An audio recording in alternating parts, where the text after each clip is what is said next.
औज़ु बिल्लाहि मिनश्शैतानिर्रजीम बिस्मिल्लाहिर्रहमानिर्रहीम। आज की हमारी इस वीडियो का उन्वान है अहले बैत और सहाबाए किराम की मोहब्बत। आज का मौजू एक बड़ा नाजुक और बड़ा जज्बाती और बड़ा सेंसिटिव मौजू है जिस पर हम गुफ्तगू करेंगे, और हमारा मकसद ये होगा कि जो शिया और सुन्नी मकातिब फ़िक्र हैं, जो ये दो मज़ाहिब हैं इस्लाम के, उनके दरमियान आपस में मोहब्बत पैदा हो। आज की हमारी इस वीडियो को हमने 4 हिस्सों में तकसीम किया है। पहले हिस्से में हम तारीफ़ बयान करेंगे अहले बैत और सहाबाए किराम की डेफिनेशन। दूसरे मरहले पे हम आपको ये बताएंगे कि किस तरह इन अहले बैत और ये सहाबाए किराम की इस्लाम के लिए खिदमत थी और उनका हुजूर अकरम सल्लल्लाहु अलैहि वसल्लम से क्या ताल्लुक़ रहा। तीसरे मरहले पे हम अहले बैत और सहाबाए किराम के दरमियान ताल्लुक़, एक बाहिमी एहतराम का जो इनके दरमियान रिश्ता था और आपस की रिश्तेदारियों के हवाले से बात करेंगे। और चौथे मौजू पे हम आज के दौर में किस तरह शिया हजरात और सुन्नी हजरात यानी अहले तशय्यो और अहले सुन्नत को किस तरह मिलजुल कर बाहिमी के उसूल के मुताबिक इस पाकिस्तान में, ममलिकत खुदाज़ाद पाकिस्तान में रहना चाहिए। तो हमारी पहली जो बात है वो है, हम डेफिनेशन बयान करेंगे कि अहले बैत की क्या डेफिनेशन है और सहाबाए किराम की क्या डेफिनेशन है। अहले बैत के हवाले से अहले तशय्यो और अहले सुन्नत की तारीफ़ में कुछ फ़र्क है। अहले बैत की तारीफ़ के हवाले से अहले तशय्यो का ये कहना है कि इसमें वो लोग शामिल हैं जो हज़रत फ़ातिमा रज़ी अल्लाह अन्हो और हज़रत अली करमल्लाहु वजह और हज़रत इमाम हसन और हज़रत इमाम रज़ी अल्लाह अन्हुम के जो ताल्लुक़ से ये अहले बैत हैं, ये हजरात। दूसरी तरफ जो सुन्नी हजरात हैं उनका कहना यह है कि अहले बैत में हुजूर अकरम सल्लल्लाहु अलैहि वसल्लम की दूसरी साहबजादियाँ और इसके साथ साथ हुजूर अकरम सल्लल्लाहु अलैहि वसल्लम की जो अज़वाज मुताहरात हैं ये भी शामिल थी। तो ये थोड़ा सा फ़र्क है शियाओं की तारीफ़ में और सुन्नियों की तारीफ़ में अहले बैत के हवाले से। अब हम सहाबाए किराम की तारीफ़ की तरफ आते हैं। किसी भी सहाबी के लिए 3 शर्तें पूरी करना ज़रूरी है। पहली बात यह कि उससे हुजूर अकरम सल्लल्लाहु अलैहि वसल्लम को देखा हो। अब जाहिर सी बात है कि ये खुशनसीब वो लोग होंगे जो आज से 1400 साल पहले हिजाज़ मुक़द्दस में पैदा हुए होंगे। अगर कोई इससे 100 साल पहले, 50 साल पहले या 50 साल बाद या 1000 साल या 2000 साल बाद पैदा हुआ है तो वो उन खुशनसीब लोगों में शामिल नहीं होगा जिन्हें हम सहाबाए किराम कह सकते हैं। या कोई ऐसी शख्सियत जो आज से 1400 साल पहले पैदा हुई हो लेकिन वो हिंदुस्तान में या अफ्रीका के दूर दराज इलाकों में पैदा हुई हो तो उसको भी हम सहाबी नहीं कहेंगे। तो सहाबी के लिए पहली तारीफ़ ये है किसी भी सहाबी की कि उसने हुजूर अकरम सल्लल्लाहु अलैहि वसल्लम को देखा। लेकिन जाहिर सी बात है कि हुजूर सल्लल्लाहु अलैहि वसल्लम के दौर में कुफ़ार भी थे, मुनाफिकीन भी थे, यहूदी भी थे, ईसाई भी थे जिन्होंने इस्लाम कबूल नहीं किया। तो दूसरी शर्त यह है कि अगर किसी ने हुजूर अकरम सल्लल्लाहु अलैहि वसल्लम को देखा हो तो वो ईमान की हालत में देखा हो। तीसरी शर्त यह है कि उसका ख़ात्मा भी ईमान पे हुआ हो। बहुत सारे यहूदी ऐसे थे जो आम लोगों को, आम मुसलमानों को वरगलाने के लिए, या वो लोग जो इस्लाम कबूल करना चाहते थे उनको वरगलाने के लिए सुबह आते हुजूर सल्लल्लाहु अलैहि वसल्लम के पास और वो इस्लाम के बारे में कुछ मालूमात हासिल करते और फिर वो कलमा पढ़ के मुसलमान हो जाते। 1-2 नमाजें भी वो पढ़ते हुजूर सल्लल्लाहु अलैहि वसल्लम के साथ और शाम को कहते कि नहीं भाई हमारी समझ में नहीं आया, हम जो है वो अब इस्लाम के दायरे से निकल रहे हैं। तो ऐसे लोग सहाबी की तारीफ़ में नहीं आएंगे। तो ये थी सहाबी की तारीफ़, यानी वो शख्सियत जिसे हुजूर अकरम सल्लल्लाहु अलैहि वसल्लम को देखा हो। दूसरी बात यह कि ईमान की हालत में देखा हो, और आखिरी शर्त यह कि उसका ख़ात्मा भी ईमान पे और इस्लाम पे हुआ हो। अब हम आते हैं उस तरफ कि सहाबाए किराम और अहले बैत अतहार की इस्लाम के लिए क्या खिदमत थी। ये हम क्रोनोलॉजिकल ऑर्डर में बात करेंगे, यानी तारीख़ी तरतीब के हिसाब से हम ये सारी बात करेंगे। इससे फ़ायदा ये होगा कि आपको पूरी इस्लामी तारीख़ का भी पता चल जाएगा और इसके साथ साथ हम हुजूर अकरम सल्लल्लाहु अलैहि वसल्लम की हयात तैयबा के बारे में भी जान सकेंगे। तो सबसे पहली बात, जब हुजूर अकरम सल्लल्लाहु अलैहि वसल्लम ने नबूवत का ऐलान किया तो 2 शख्सियात थी जिन्होंने, 4 शख्सियात थी जिनमें से एक को हम सहाबी कह सकते हैं और एक को अहले बैत में हम शामिल कर सकते हैं, और वो थे हज़रत अबू बकर सिद्दीक़ रज़ी अल्लाह अन्हु जिन्होंने मर्दों में सबसे पहले इस्लाम कबूल किया और बच्चों में सबसे पहले इस्लाम कबूल किया हज़रत अली करमल्लाहु वजह ने। हज़रत खदीजा थी जिन्होंने ख़वातीन में सबसे पहले इस्लाम कबूल किया, और एक तरफ हज़रत ज़ैद बिन हारिस थे रज़ी अल्लाह अन्हु जिन्होंने ग़ुलामों में सबसे पहले इस्लाम कबूल किया। इसके साथ साथ जब इस्लामी तारीख़ का मरहला आगे बढ़ता है तो हम देखते हैं कि हज़रत फ़ातिमा रज़ी अल्लाह अन्हा थी जो 8 या 9 साल की उम्र थी जब हुज़ूर सल्लल्लाहु अलैहि वसल्लम के तकालीफ का दौर था। कुफ़ार हुज़ूर सल्लल्लाहु अलैहि वसल्लम को तंग करने के लिए उन पे गंदगी फेंका करते थे, और ये हज़रत फ़ातिमा सलामुल्लाह अलैहा की ज़ात गिरामी थी जो अपने वालिद के लिए ख़ातिमुन नबिय्यीन की जो थी वो जिस्म अतर को साफ़ किया करती थी, उनके लिबास से गंदगी की सफाई किया करती थी। तीसरे मरहले पे हम देखते हैं कि हज़रत अबू बकर सिद्दीक़ हमें नज़र आते हैं। जब इस्लाम हुज़ूर सल्लल्लाहु अलैहि वसल्लम ने जब बात की तो बहुत सारे ऐसे लोग थे जो ग़ुलाम थे, जो कमज़ोर तबक़ात के लोग थे। तो जो कुफ़ार थे वो ताकतवर लोगों पे हाथ नहीं डाल सकते थे, उन पे जुल्म तशद्दुद नहीं कर सकते थे। तो हज़रत अबू बकर सिद्दीक़ की ज़ात गिरामी थी जिन्होंने हज़रत बिलाल रज़ी अल्लाह अन्हु जैसे लोगों को और दूसरे ग़ुलामों को आज़ाद करवाया।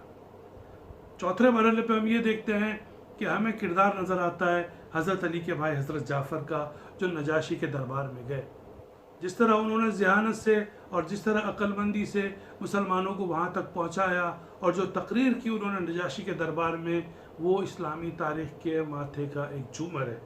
और यही वो दौर था कि जब मुसलमानों को पनाह मिली हबशा में, और मुसलमान जो मज़लूम थे, जिस तरह हज़रत अबू बकर सिद्दीक़ ने मज़लूमों के लिए ग़ुलामों को आज़ाद किया, इसी तरह हज़रत अली के भाई हज़रत जाफ़र तैयार ने नजाशी के दरबार में जाके बड़े खूबसूरत अंदाज में अपना मुकदमा पेश किया, इस्लाम का मुकदमा पेश किया और मुसलमानों के लिए एक पनाहगाह बनाई। फिर हमें वो अजीम हस्ती नज़र आती है हज़रत उमर रज़ी अल्लाह अन्हु की हस्ती, जिनके बारे में हुज़ूर अकरम सल्लल्लाहु अलैहि वसल्लम ने दुआ की थी कि 2 उमर में से एक उमर ए अल्लाह हमको अता कर दे ताकि इस्लाम मज़ीद ताकतवर हो जाए। और अबू जहल तो इसमें मुस्तरद हो गया, और हुज़ूर सल्लल्लाहु अलैहि वसल्लम की दुआ थी और अल्लाह ताला ने उन्हें चुन लिया, और वह ज़ात गिरामी थी हज़रत फ़ारूक आज़म की, जिन्हें मुराद रसूल कहा जाता है। इससे अगर हम आगे बढ़ते हैं तो हम उस शख्सियत को कैसे भुला सकते हैं जिन्होंने दामे दरमे कदम में सुखन हुज़ूर अकरम सल्लल्लाहु अलैहि वसल्लम का साथ दिया, और वो ज़ात गिरामी थी हज़रत अबू तालिब की। ये हज़रत अली के वालिद गिरामी थे, उन्होंने हुज़ूर सल्लल्लाहु अलैहि वसल्लम को उनके दादा की रहलत के बाद पाला था, और इन्होंने हर मौके पे हुज़ूर अकरम सल्लल्लाहु अलैहि वसल्लम का साथ दिया। जब इनका इंतकाल हुआ 990 में, नबूवत के 90 साल में, हज़रत खदीजा रज़ी अल्लाह अन्हा और हज़रत अबू तालिब का जब इंतकाल हुआ तो उस साल को हुज़ूर अकरम सल्लल्लाहु अलैहि वसल्लम ने आमुल हज़न यानी गम का साल करार दिया, जब इंतकाल हुआ हज़रत अबू तालिब का और हज़रत खदीजा का। ये 2 अहम शख्सियात थी जो हर मौके पे जिन्होंने हुज़ूर सल्लल्लाहु अलैहि वसल्लम का बुरे वक्त में साथ दिया। इसके साथ साथ हम देखते हैं हिजरत का मौका आता है। हिजरत का जब मौका आता है तो क्या होता है, 2 शख्सियात होती हैं जिन्होंने बड़ा अहम किरदार अदा किया। हुज़ूर अकरम सल्लल्लाहु अलैहि वसल्लम के एक साथी ने बिस्तर रसूल पे वो रात गुजार कर एक ख़तरा मोल लिया कि दूसरे दिन उन्हें अमानतें वापस करनी है, और दूसरे वो साथी थे जो हुज़ूर अकरम सल्लल्लाहु अलैहि वसल्लम के रफ़ीक़ गार थे। ये 2 वो शख्सियात थी कि जिन्होंने हुज़ूर अकरम सल्लल्लाहु अलैहि वसल्लम का साथ दिया, और फिर जब हुज़ूर सल्लल्लाहु अलैहि वसल्लम मदीने पहुँचते हैं तो एक नया दौर शुरू होता है। और क्या होता है, सबसे पहले मस्जिद नबवी की तामीर का मौका आता है, तो ज़रूरत इस बात की होती है कि ये ज़मीन जो 2 बच्चों की थी, यतीम बच्चों की, वो ख़रीदी जाए, और उसके लिए रकम का इंतज़ाम हज़रत उस्मान रज़ी अल्लाह अन्हु ने किया था। इसके बाद जब दूसरा मौका आता है कि मुसलमानों को तकलीफ़ होती है यहूदी से पानी लेने के लिए, कि वो जो कुआँ था वो यहूदी की मिल्कियत था, तो हज़रत उस्मान ने वो कुआँ ख़रीद कर मुसलमानों के लिए वक्फ़ कर दिया। ये ज़ात गिरामी थी हज़रत उस्मान रज़ी अल्लाह अन्हु की। और जब ग़ज़वे बदर का मौका आता है तो हज़रत अली की शुजाअत हमें नज़र आती है कि किस तरह उन्होंने इब्तिदाई मरहले में वलीद को कत्ल करके मुसलमानों का मोराल हाई किया, और मुसलमानों की जो ग़ज़वे बदर में जो फ़तेह थी उसकी बुनियाद रख दी। अगले मरहले में हम देखते हैं कि हज़रत उस्मान की ज़ात गिरामी नज़र आती है कि जब वो ग़ज़वे बदर थी तो हुज़ूर अकरम सल्लल्लाहु अलैहि वसल्लम ने रुख़्सत अता फरमाई कि उनकी जो अहलिया थी हज़रत रुक़ैया, वो बीमार थी, तो वो घर पे थे, और ये मौका था जब हज़रत रुक़ैया का इंतकाल हुआ तो एक तरफ उनकी तदफीन हो रही थी तो दूसरी तरफ बदर की कामयाबी की, ग़ज़वे बदर की फ़तेह की एक ख़बर मिलती है, खुशखबरी मिलती है। इससे हम आगे देखते हैं तो हमें नज़र आता है कि ग़ज़वे के हज़रत इमाम हसन और हुसैन हमें नज़र आते हैं। ये वो अजीम शख्सियात थी जिनके नाम नामी हुज़ूर अकरम सल्लल्लाहु अलैहि वसल्लम ने तजवीज़ किया। आज अगर कोई आम सा आलिम किसी के नाम तजवीज़ कर देता है, कोई नाम देता है तो बड़े फ़ख्री अंदाज में कहा जाता है, लेकिन वो शख्सियात जिनका नाम नामी हुज़ूर अकरम सल्लल्लाहु अलैहि वसल्लम ने तजवीज़ किया हो तो इब्तिदाई से खुश नसीबी ने उनके दरवाज़े पर दस्तक दिया और उनका ताल्लुक़ था अहले बैत से। अज़ान की तजवीज़ थी, अज़ान की तजवीज़ हज़रत उमर रज़ी अल्लाह अन्हु ने दी, जिन्हें हमने कहा कि हुज़ूर अकरम सल्लल्लाहु अलैहि वसल्लम ने मांगा था और जिन्हें मुराद रसूल कहा जाता है, फ़ारूक़ आज़म को, और उसकी तायीद फिर अज़ान के हवाले से हुज़ूर अकरम सल्लल्लाहु अलैहि वसल्लम ने की। फिर आता है 6 हिजरी और ये मौका होता है जब बैत रिज़वान का मौका आता है, सुलह हुदैबिया का मौका आता है, जब हुज़ूर अकरम सल्लल्लाहु अलैहि वसल्लम सफ़ीर बनाकर हज़रत उस्मान को मक्का भेजते हैं और ख़बर आती है कि उन्हें नज़रबंद कर दिया गया है, फिर ख़बर आती है कि उन्हें शहीद कर दिया गया है। तो बैत रिज़वान खालिसतन हज़रत उस्मान रज़ी अल्लाह अन्हु के लिए हुई थी। खैबर के किले की फ़तेह को कौन भुला सकता है। ये वो फ़तेह थी जिसने हज़रत अली की शुजाअत पे मोहर सब्त कर दी। इससे पहले भी हुज़ूर सल्लल्लाहु अलैहि वसल्लम ने कुछ लोगों को, खैबर यहूदियों का एक मजबूत किला था जो फ़तेह नहीं हो सका था, फिर हुज़ूर सल्लल्लाहु अलैहि वसल्लम ने ऐलान किया कि कल मैं ऐसी शख्सियत को अलम दूँगा कि जिससे खैबर का किला फ़तेह होगा, और हज़रत अली ने वो किला, वो यहूदियों का जो मजबूत किला था खैबर का, वो फ़तेह कर दिया और मुसलमानों के कदम और आगे की तरफ बढ़ने लगे। इसके बाद हम देखते हैं कि फ़तेह मक्का का मौका आता है। जब मक्का फ़तेह हो जाता है 8 हिजरी में, तो फिर 9 हिजरी में हुज़ूर अकरम सल्लल्लाहु अलैहि वसल्लम हज के मौके पे हज़रत अबू बकर सिद्दीक़ को अमीर हज बना के भेजते हैं। ये हज़रत अबू बकर के लिए एक एज़ाज़ की बात थी कि हुज़ूर अकरम सल्लल्लाहु अलैहि वसल्लम ने उन्हें अपना क़ायम मक़ाम बनाकर भेजा है। हज़रत अली उस वक्त मदीने में हुज़ूर अकरम सल्लल्लाहु अलैहि वसल्लम के पास थे, और जब आयात नाजिल हुई सूरह बरात के हवाले से, तो हुज़ूर अकरम सल्लल्लाहु अलैहि वसल्लम ने हज़रत अली को अपना सफ़ीर बनाकर भेजा और उनको हिदायत की कि वो ये सारी आयात जो हैं वो मजमे में ख़ुद पढ़ के सुनाएं, और हज़रत अली रज़ियल्लाहु अन्हु ने वो आयात मजमे को पढ़ के सुनाई जब हाजी लोग हज के मौके पे हज कर रहे थे। फिर हमें आता है ग़ज़वे तबूक का मौका। ये वो मौका था जब सख्त गर्मी थी, बहुत बड़ी शाम की तरफ जो रोमी फ़ौज थी, जो रोमन एम्पायर थी, की तरफ लड़ने के लिए जाना था। कहत का मौका था, फसलें तैयार थी और इंतहाई शदीद गर्मी का आलम था। ऐसे में हुज़ूर अकरम सल्लल्लाहु अलैहि वसल्लम ने ऐलान किया कि लोग माली तौर पे क़ुरबानी दें।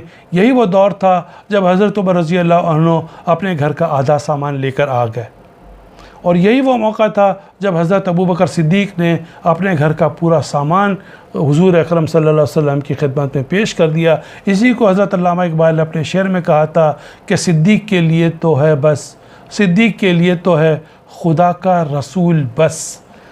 तो ये वो वाक़यात थे जो हुज़ूर अकरम सल्लल्लाहु अलैहि वसल्लम के जो साथी थे, जो अहले बैत अतहार थे और जो सहाबा किराम थे, उनके साथ हमें पेश आए हैं।